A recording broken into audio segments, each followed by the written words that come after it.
Okay, so you want to create an online course. I've made over 40 of them, it's hard to believe, over the last 15 years at Home Studio Corner, and I want to share with you my process today. I've made a whole lot of courses, which means I've made a whole lot of mistakes, but I've also made a whole lot of money, and I want to share with you the approach that I take when I sit down and say, I'm going to make a new course. I've made a couple new courses this year. I'm about to make another one, and I do the same kind of process every time. So this process will make sure that you create a course that people crave, that's super valuable to people, and will also help you make that course quickly so you can, sell it and start making money from it and start helping people with it. Later in the video, I'll share with you a 5-step process to help you go through the course creation process. But first, what should your course be about? There are lots of answers to that question. I can't answer that question for you, but I can give you some things to think about to help move you in the right direction. Maybe you've got some ideas, but you're not sure where to go next. The biggest answer to this question is your course should solve a big problem for your audience. Ideally, the bigger the problem, the more painful the problem, the more valuable and needed your course is. If you've got a course on how to play guitar slightly better, not really solving a problem, is it? If you've got a course on how to play solos effortlessly, that's interesting. For people who are fumbling through playing a guitar solo, you can teach them how to do that without being freaked out. That's something people might be willing to pay for. So the bigger the problem and the more painful the problem, the more chances you're going to have of creating something people will want to pay money for. And ideally, the course will solve a singular problem. It might be a big problem, but it's a singular problem where the potential customer can say, okay, I can at least see if this course does what this person says it will do, this will be the result that I will get at the end. There is a promised result at the end. So for example, with my business, Home Studio Corner, I teach music production. There are lots of phases to that process, including songwriting, recording, mixing, mastering. So I have 4 courses that teach those things. Each of them promises to teach what ends up being a pretty big topic, but the end result is by the end of this course, you will be able to do this thing with excellence. That thing being songwriting, recording, mixing, mastering. Now, I could put that into one big mega course, and then the problem I'm solving is everything you need to know to produce great sounding music. That's a lot. It's a lot of content. It's a lot to kind of take in. So I've divided it out into 4 individual courses. Now, I know I said earlier I've created 40 courses. That's because it took me a long time to figure out what those 4 courses need to be. So I've made smaller mini courses. I've made bonus courses. I've made big, long 12, 19-week courses. And I've tested out these ideas over the years to figure out what it actually is that my audience wants. So how do you go about determining the answer to that question? Maybe you solve a big problem, but you're not sure if it's the problem people want. Well, you can find clues everywhere.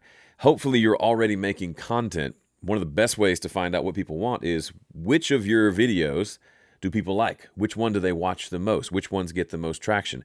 There's chances are there's a clue there as to what your course could be about. Also, what questions do you regularly get? Or look at your own story. What were the big obstacles you ran into when you were learning to do whatever skill it is that you're going to teach? Chances are you had some aha moments, some transformational moments. You may not even realize it. Maybe it was a slower process over several years, but you got from where you were to where you are. And there are other people that want to get there as well. So identify what were the problems and the obstacles that you had to overcome, what were the skills that you had to learn, and most of all, how is your life better now as a result? Because those are all things you're going to use to sell people on why this course is for them. Look how much better your life will be. Look how much less painful your life will be once you know how to do this specific skill. Now, we could go round and round debating the idea of, should I make a big flagship course that covers everything they need to know, or smaller little niche courses on specific topics? Either can work. I've done both. I mentioned I've got a flagship course about mixing. Well, within that big category of mixing, there are lots of subtopics that I've got to cover. And early on in my career, I actually made individual courses for those topics. So I didn't have a big all-encompassing course. I had a course on how to use EQ, which is a specific plugin you use in mixing. I had a course on how to use compression. I had a course on how to do editing. And combined together, they helped people shore up those problem areas in their mixes. The problem was I didn't have a kind of an overall method or pathway for people to follow to learn my mixing process. We'll talk more about that in a little bit. But having smaller individual courses was really helpful for me to A, get good at creating courses, and to B, to see what people wanted. I would create a course that I really thought people would love, and they would kind of go, meh. And then I would create a course that I thought would be a snooze fest, but people loved it and couldn't get enough of it. Those gave me very good clues as to what my next course could and should be. By the way, this whole idea of creating stuff for people, that is the core of what we do in the business that I run. I create value. I exchange that value with people. I give to them first, then I ask for something in return. Those are the first two steps of my business game plan process. I sat back and looked at the way I've run my business over the last 15 years, and I realized it's a bit of a cycle. It goes through these 4 steps over and over and over again. And the beginning of that whole cycle is giving. We're giving value first. We're giving without expecting anything in return, but then hopefully we do get something in return later from a small group of the people that we serve. I've mapped out that entire process into a free masterclass that I'd love for you to have for free. Just go to joegilder.biz/game to get your free copy. Oh, and by the way, if I were to create an in-depth course on how to create and sell your own courses, the people who would be the first to find out about that would be the people that are on my email list. So I'm just saying. Before we jump into the 5-step process for creating a course, I thought you might find it helpful to see a list of the courses that I've made. So my audience are people trying to learn how to do music production in a home recording studio. So they're musicians learning the audio engineering side of things, music production side of things. By the way, what you're seeing on the screen right now is Kajabi. That's the system that I use to create and sell my courses. It's an all-in-one solution for just about everything I do in my business. Highly recommended. If you want to check out Kajabi, they normally do a 14-day free trial. You can get a 30-day free trial by using my link. Just go to joegilder.biz/Kajabi. So here are, you can kind of just let you just kind of scroll through and see. A lot of these, for example, like this is my flagship songwriting course, but then these are mini courses that I've created as bonuses. So if you join my gold membership, you get access to these 3 courses. I believe that's how that works. This is a bonus course for my main mixing course. My mastering course is here, but then all of these are bonus courses that come with the mastering course. A great way to sell a course is to include a lot of cool bonuses that people really want. Sometimes they may buy the whole course just to get access to some of the bonuses that you made. For example, this one is about how to start a business around doing mastering, which is really potentially really valuable for somebody, even maybe more so than learning the ins and outs of how to do mastering. Here are some others, and now we're starting to get into some of my older courses. This was about acoustic treatment, recording vocals, guitar, electric guitar, acoustic guitar, production. I was big on the phrase, the names are terrible, understanding microphones, understanding editing. But as you can see, these are like the very specific, this is my very first course I created. These are very specific topics that kind of cover, this tells you just how to mix drums. This is an older mixing course. I was at my first attempt at a flagship course. It did okay. This was a fun one where I made a whole EP in 10 days, documented the whole process, sold it as a course. These were my most popular courses for a very long time.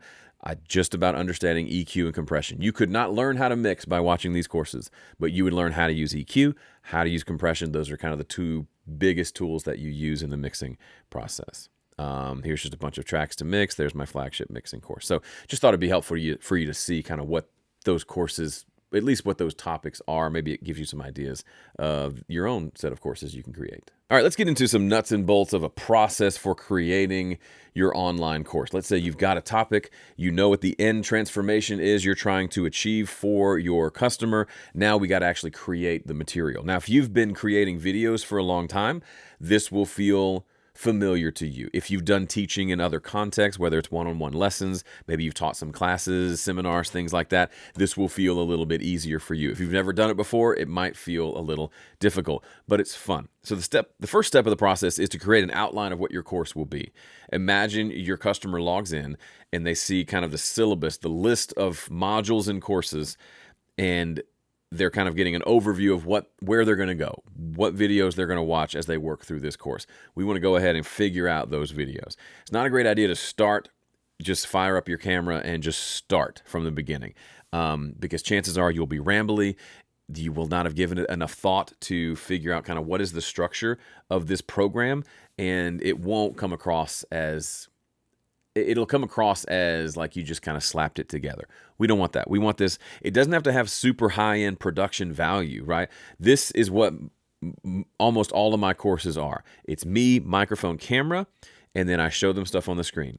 For my recording course, there were a couple extra cameras because I was over here recording guitar and amps and things like that. But for the bulk, for many, many topics where you're mainly just teaching people concepts, this is good enough. This is great. You don't need super high-end production value. It doesn't really add much to the actual value. The value is in what you're teaching. Are you teaching it well? Are you teaching it in a way that they can understand and grasp and apply to their own life? If so, you're off to the races. But it needs to be organized to a degree. So what I do, I sit down and create an outline of the entire course, start to finish. So what's the very first thing I want to teach them? And then where do I go from there? What are the kind of the big picture modules? And then what are the subcategories within there? So I typically don't do lots and lots of categories, for example, but I do typically have several modules. So my mixing course, for example, I actually teach a 5-step mixing process.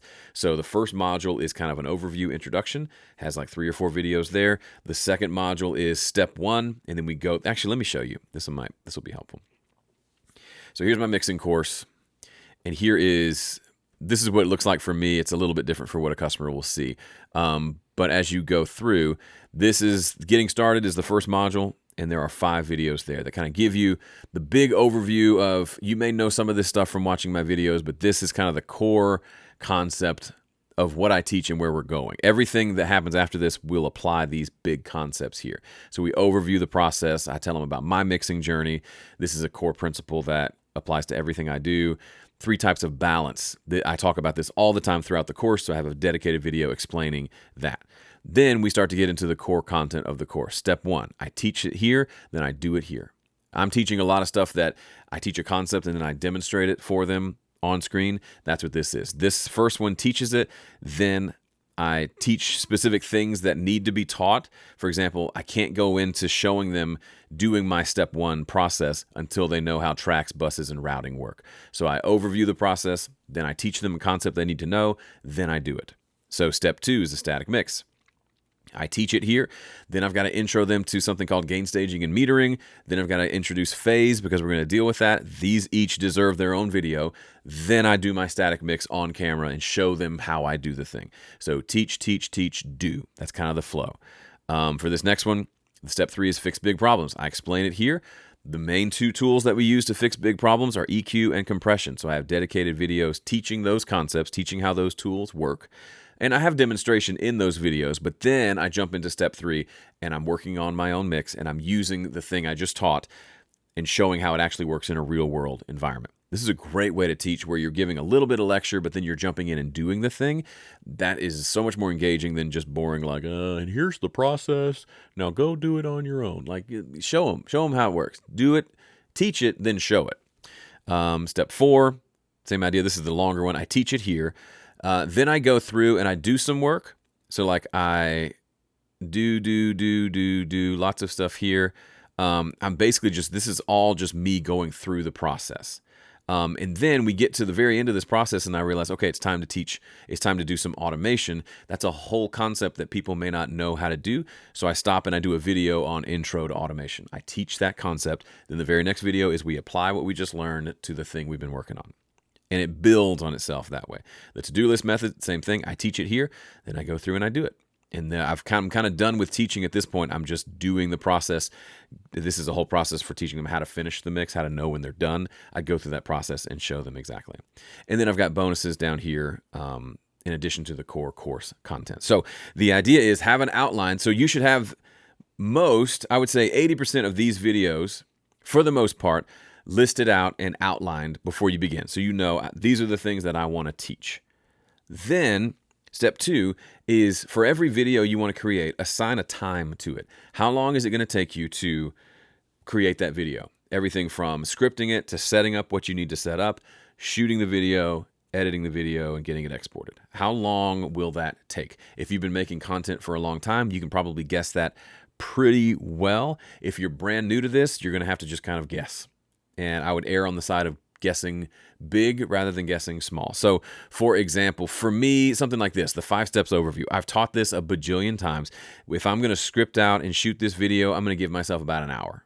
maybe 2 if I'm thinking I'm going to really take my time with it.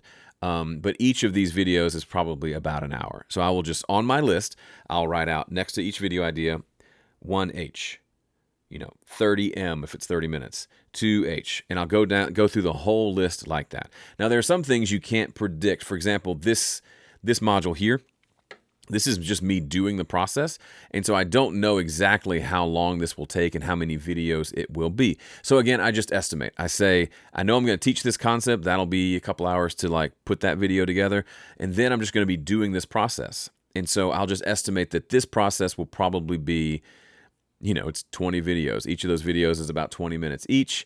It doesn't take me long to edit them, so they're probably about 30 minutes each. So this all probably took, 6-8 hours just on this step 4.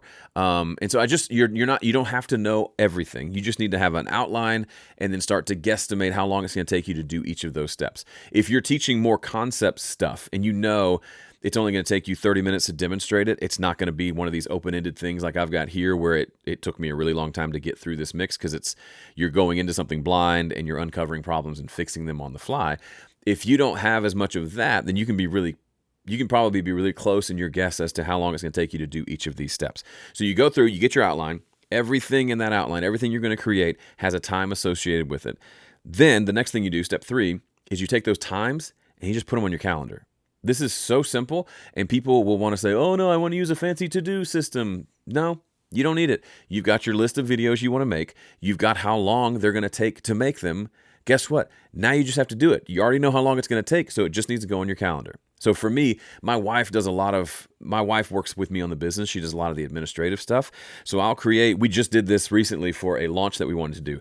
I made a list of stuff I wanted to do. Let me show you. Hang on. I think I still have it over here. We're launching kind of a new-ish thing with one of our flagship courses. We're going to test out doing a cohort type thing. And so the course is already created, but there's a bunch of stuff I needed to do. You probably can't see much of this. But I wrote down all the things I need to do. They're little check boxes. And then here on the right-hand side, I just wrote how long each of those is going to take. I've done this for 15 years, so I was really good at estimating.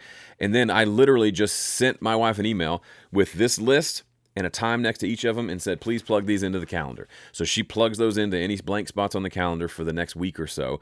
And now I know that those are getting done. They actually are already done because it worked. This is so simple. You're not going to want to do it because you think it's dumb and overly simplistic. You think, I've got the list. I'll just get to it when I get to it. No, you won't. We as humans don't get to stuff when we get to it. We get to stuff when we make ourselves get to it. So schedule these things on your calendar. All right. That's step 3. Step 4, once you've scheduled them, and you may not be able to schedule one every day. It may be one a week based on your schedule, right? You may be only able to schedule a couple. I don't know. Figure out something that's reasonable that you can commit to. But once you get all those videos on your calendar, look at how long it's taking you. If it fills up your calendar for the next 6 weeks, then add 20% to that. Let's say make it 8-9 weeks. Let's say you make it 8 weeks, and that's your deadline.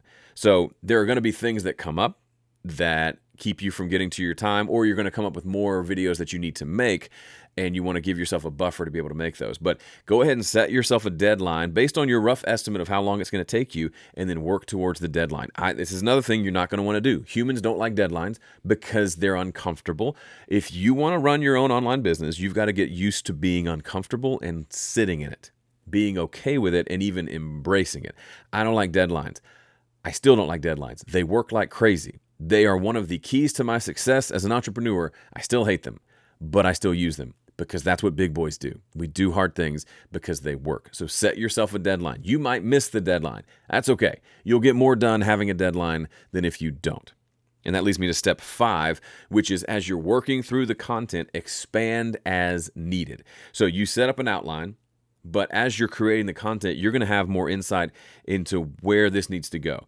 So let's say I like to use this number letter system for this. So I'll create my outline and I'll number those videos 1, 2, 3, 4, 5, 6, 7, 8, 9.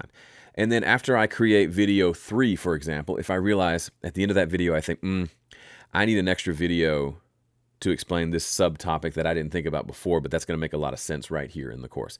I'll add that to the list and I'll name it 3A. So I had 1, 2, 3, 4, 5. Now I'm inserting a video between 3 and 4, and that video is called 3A. If I insert a whole bunch of videos because I come up with a whole bunch of ideas while shooting video number 3, it'll just be 3A, B, C, D. 3A, 3B, 3C, 3D. I do that so when I create the video, that's the very first thing in the file name is the number of the video, and that stays with that video all the way through until I upload it to Kajabi. So the file name of my video software is like 1A lead vocal or whatever. And then when I export that as a video file, I keep that name, 1A-lead vocal, so that I know when I sort things by name, they're going to be sorted in the correct order. And when I add new things, I come back and say, ooh, I should have done a video between videos 4 and 5 explaining how to do this.